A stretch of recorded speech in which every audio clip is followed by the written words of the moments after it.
करुणालयं नमामि भगवत्पादं शङ्करं लोकशङ्करं शङ्करं शङ्कराचार्यं केशवं बादरायणं सूत्रभाष्यकृतौ वन्दे भगवन्तौ पुनः पुनः ईश्वरो गुरुरात्मेति मूर्तिभेदविभागिने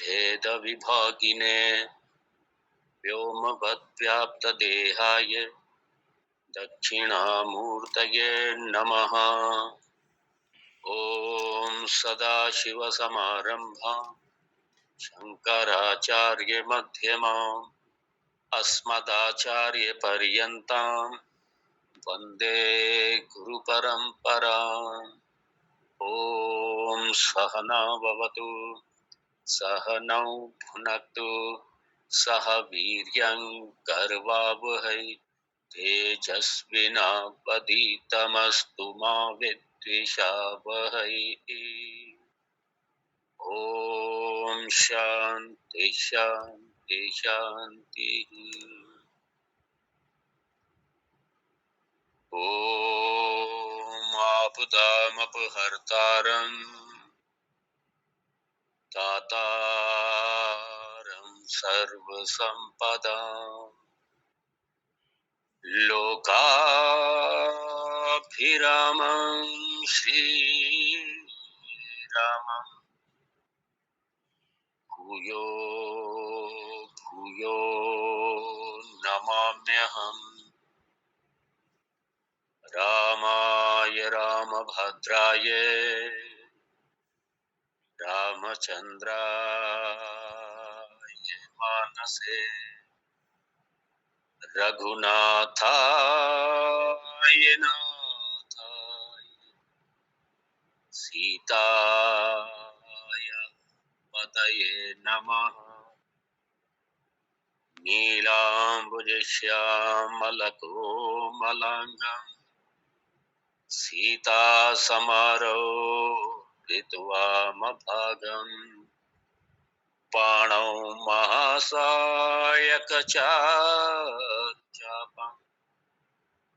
नमामि रामं रघुवंशनाथं नमामि रामं रघुवंशनाथम्। ॐ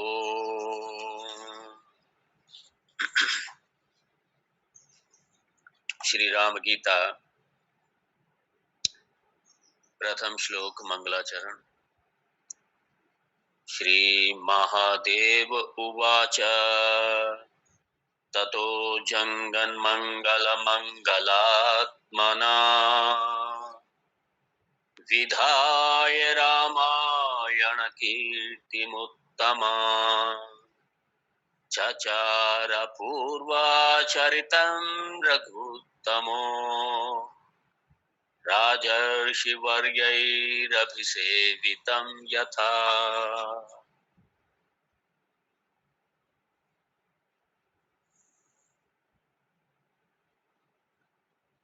54 54वां श्लोक। श्री रामचंद्र उवाच ध्यात्वैवमात्मानमहर्निशं मुनिः तिष्ठेत् सदा मुक्तसमस्तबन्धनः प्रारब्धमश्नन् अभिमानवर्जितः मय्येव साक्षात् प्रविलीयते ततः।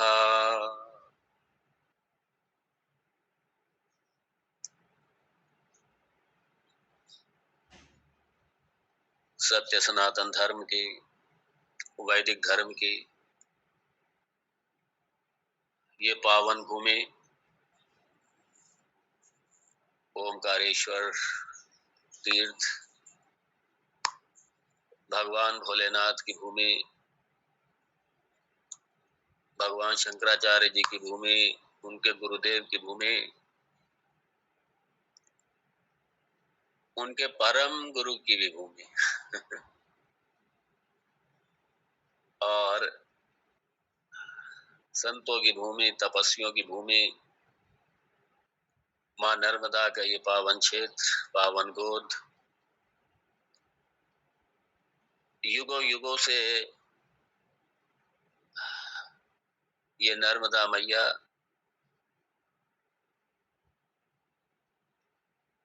हर तरीके से भारतीय संस्कृति को, सनातन संस्कृति को पोषित करती रही है। और यहीं इसी पावन माँ की गोद में ये गुरु प्रसाद आप सब तक ये वितरित हो रहा है। इसमें हम सब निमज्जित हो रहे हैं श्री राम गीता के माध्यम से।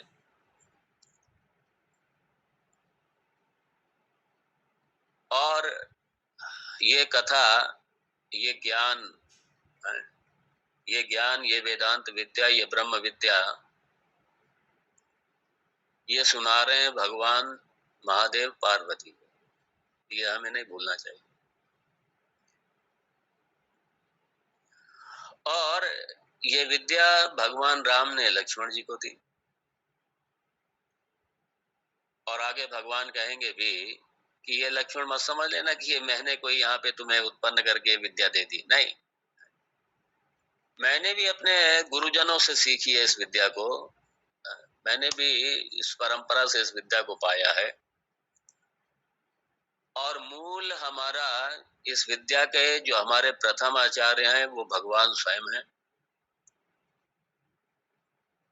और शास्त्र वेद, और वेद किसी व्यक्ति की कृति नहीं है, अपौरुष है वेद। और इसी वेद का जो अंतिम भाग, जिसे ब्रह्म विद्या, उपनिषद, वेदांत, आत्म विद्या, मोक्ष विद्या, शोक निवृत्ति की विद्या, नित्यानंद प्राप्ति की विद्या, ये विद्या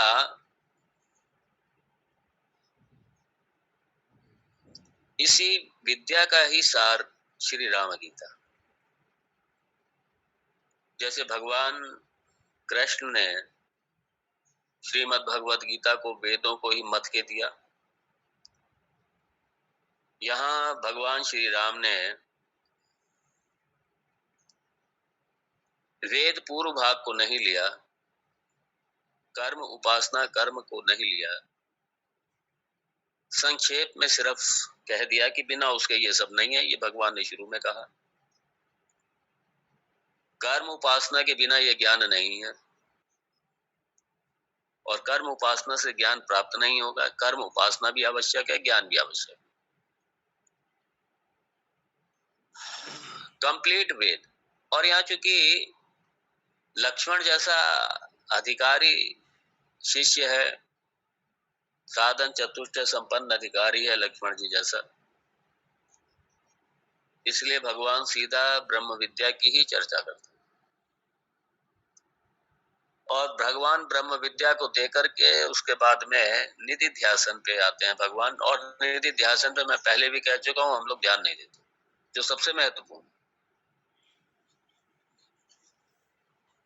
निधि ध्यासन से ही अहंकार ममकार की निवृत्ति होगी, क्योंकि निधि ध्यासन से ही विपरीत भावना जाएगी।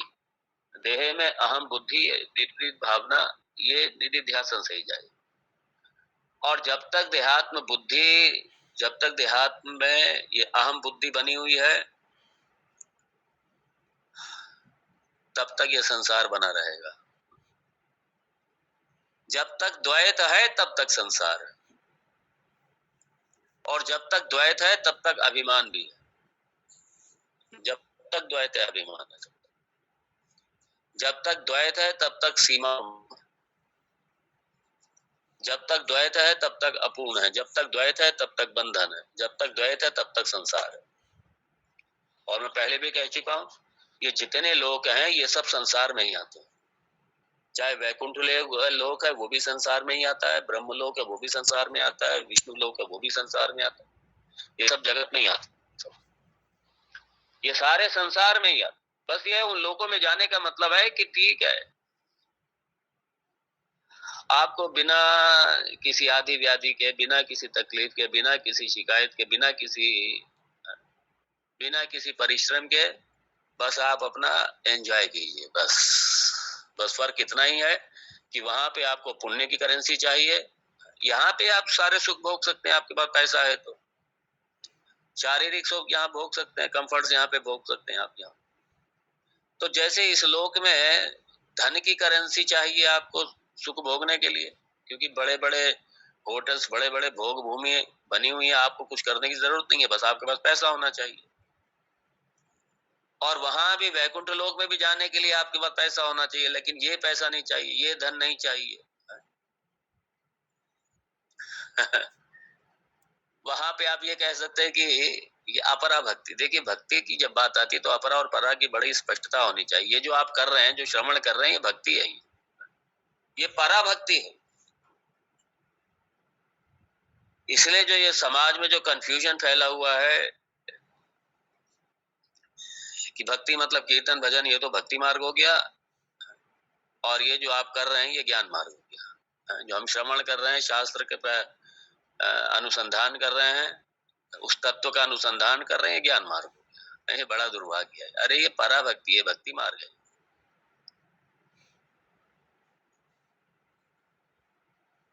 और अगर आप सही पूछिए तो भक्ति मार्ग नाम का कोई मार्ग नहीं है, इस आपको स्पष्ट कर दूंगा। मतलब स्वतंत्र कोई भक्ति मार्ग का मार्ग ही नहीं है कोई। ये जितनी भी साधनाएं हैं सब कर्मयोग में आती हैं। कर्मयोग और ज्ञान योग, ये दोनों को मिला के ही भक्ति योग है।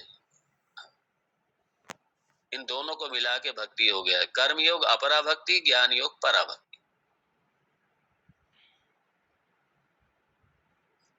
और भक्ति योग क्या है? ज्ञान योग कर्मयोग को मिला लो, यही भक्ति योग है। क्योंकि ये सारा कर्मयोग में आता है। ये कीर्तन भजन कर रहे हैं, मान लीजिए कोई, उनकी वाचिक कर्म भी कर रहे हैं, मानसिक कर्म भी कर रहे हैं, कायिक कर्म भी कर रहे हैं, तीनों कर्म उसमें इन्वॉल्व हैं सारे। अगर कोई ध्यान कर रहा है वो भी मानस कर्म में आता है। इसलिए ध्यान, ये मेडिटेशन वगैरह, ये सब कर्मयोग में ही आता है। ये सब अगर कोई महर्षि पतंजलि योग के अनुसार अगर कोई समाधि अवस्था में जा रहा है तो वो भी वो मानस कर्म में आता है, वो कर्म योग का ही पार्ट है। उपासना कर्म योग में ही आती है, ध्यान देना। ये सब मेडिटेशन ये कर्म योग में आता है, मानस कर्म है। और निधिध्यासन ये मानस कर्म नहीं है। ये जो निधिध्यासन है, ध्यान है, ये मैं रिपीट इसलिए कर रहा हूं क्योंकि कई बार ये कंफ्यूजन ये फैले हुए हैं समाज में। और ये इसलिए फैलते हैं कि ये कंफ्यूजन फैलने का एक कारण है। ज्यादातर कंफ्यूजन जो फैलते हैं वो जो स्वयंभू हैं, बिना गुरु मुखात श्रवण किए हुए, बिना अपने मन से अध्ययन किए हुए, अपने मन से कल्पनाएं किए हुए, अपने अपने तर्क निकाल करके, अपने अपने करके, स्वयंभू अपने आप कभी गुरु का शरण नहीं लेंगे, चरण नहीं लेंगे, उनसे विद्या नहीं सीखेंगे, अपने आप लाके किताबें और शुरू हो जाएंगे पढ़ना। ये सारे कंफ्यूजन वहीं से फैलते हैं सब। और इसीलिए मैं तो कहता हूँ सबसे बड़ी कृपा होगी समाज के ऊपर, ये अपने जो लिखने शुरू कर देते हैं, वो समझते हैं समाज का बहुत बड़ा कल्याण कर रहे हैं। गीता पे कमेंट्री लिख देंगे, उस पे कमेंट्री, उपनिषदों पे लिखने, पता नहीं कहाँ का लिखना शुरू कर देंगे। बंद कर दें तो ज्यादा अच्छा है। पहले खूब अच्छे से समझ लें, बड़ा प्रमाणित होना चाहिए सब कुछ, और उसके बाद में अपना किसी अच्छे श्रोत्रिय ब्रह्मवेत्ता से श्रवण करें इन विद्याओं का। उपासना तक भी अपने आप नहीं है, ये भी गुरु मुखात है। इसके लिए भी किसी का आश्रय लेके सीखना चाहिए, वहां पे कंफ्यूजन नहीं फैलेगा। तो यहाँ भगवान जी